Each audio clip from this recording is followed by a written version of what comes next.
ഇസ്രായേലിൽ മിസൈൽ ആക്രമണത്തിൽ മലയാളി കൊല്ലപ്പെട്ടു. കൊല്ലം സ്വദേശി നിബിൻ മാക്സ്വെല്ലാണ് കൊല്ലപ്പെട്ടത്. ലെബനൻ ഹിസ്ബുള്ള ആക്രമണത്തിൽ പരിക്കേറ്റ് ചികിത്സയിലായിരുന്നു. 2 പേർക്ക് പരിക്കേറ്റു. ഇടുക്കി സ്വദേശി പോൾ മെൽവിൻ, ഗുഷ് ജോസഫ് എന്നിവർക്കാണ് പരിക്കേറ്റത്. അഗ്രികൾച്ചറൽ വിസയിലാണ് നിബിൻ ഇസ്രായേലിലെത്തിയത്. അനുരാജ് കൊല്ലത്ത് നിന്ന് ചേരുന്നുണ്ട്.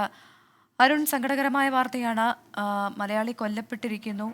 എപ്പോഴായിരിക്കും ഇനി മറ്റ് നടപടികളിലേക്കൊക്കെ അധികൃതർ കടക്കുക? മറ്റ് വിശദാംശങ്ങൾ നിലവിൽ ലഭ്യമായിട്ടുണ്ടോ? പ്രഭിത, കൊല്ലം സ്വദേശി നിബിൽ മാക്സ്വൽ കൊല്ലപ്പെട്ടെന്ന വിവരം ബന്ധുക്കൾക്ക് ലഭിച്ചിട്ടുണ്ട്. കഴിഞ്ഞ ദിവസം രാത്രിയോടെയാണ് ഈ വിവരം ബന്ധുക്കൾക്ക് ലഭിച്ചത്. പക്ഷേ ഇതുമായി ബന്ധപ്പെട്ട ജില്ലാ ഭരണകൂടത്തിന് കൃത്യമായ അറിയിപ്പുകൾ ലഭിച്ചിട്ടില്ല എന്നുള്ളതാണ് ജില്ലാ ഭരണകൂടം വ്യക്തമാക്കുന്നത്. എന്നാലും മരണം ബന്ധുക്കൾ സ്ഥിരീകരിക്കുന്നു. കഴിഞ്ഞ ദിവസമാണ് ഇസ്രായേലിലെ വടക്കു ഭാഗത്ത് ലബനിൽ നിന്ന് അക്രമമുണ്ടായത്. തുടർന്ന് ചികിത്സയിലായിരുന്നു. ഇസ്രായേലിലെ ഒരു കൃഷി ഫാമിലെ ജീവനക്കാരനായിരുന്നു നിബിൽ.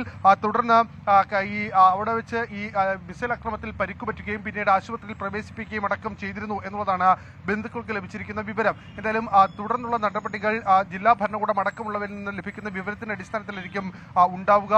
എന്തായാലും മരണം ബന്ധുക്കൾ സ്ഥിരീകരിക്കുന്നുണ്ട്. ശരി, അരുൺ രാജാണ് കൂടുതൽ വിവരങ്ങളുമായി ചേർന്നത്. വലിയ ദുഃഖകരമായ വാർത്തയാണ്. നമ്മൾ ഈയിടെയായിട്ട് കാണുന്നുണ്ട്, ഇസ്രായേലിലേക്കൊക്കെ ഒരുപാട് പേർ മലയാളികൾ പോകുന്നുണ്ട്. കാരണം അവിടെയുള്ള യുദ്ധത്തിൻ്റെ അക്രമങ്ങളുടെ ഒക്കെ പശ്ചാത്തലത്തിൽ അവിടെ ജോലിക്കാരെ കിട്ടാനില്ല, ആ ഫാമിലൊക്കെ തന്നെ ജീവനക്കാരെ കിട്ടാനില്ല. ഒരുപാട് പേർ ഇവിടുന്ന് കയറി പോകുന്നുണ്ട്.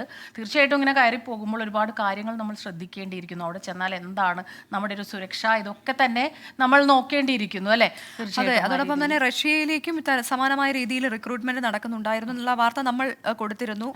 ഉത്തരേന്ത്യക്കാരായ 2-3 പേരെ ഇത്തരത്തിൽ റിക്രൂട്ട് ചെയ്ത ശേഷം അവിടെ യുദ്ധത്തിന് പരിശീലിപ്പിച്ച് യുദ്ധത്തിന് ഇറങ്ങാൻ അവരെ നിർബന്ധിക്കുന്നു എന്നുള്ളതായിരുന്നു ആ വാർത്ത. എന്തായാലും ഇനി ഇസ്രായേലിലേക്കും ഒപ്പം തന്നെ ഈ യുദ്ധം സമാനമായ സാഹചര്യം നേരിടുന്ന സ്ഥലങ്ങളിലേക്കൊക്കെ പോകുന്നവർ തീർച്ചയായും ഈ കാര്യങ്ങളൊക്കെ പരിശോധിച്ച ശേഷം മാത്രം പോവുക എന്നാണ് പറയാനുള്ളത്.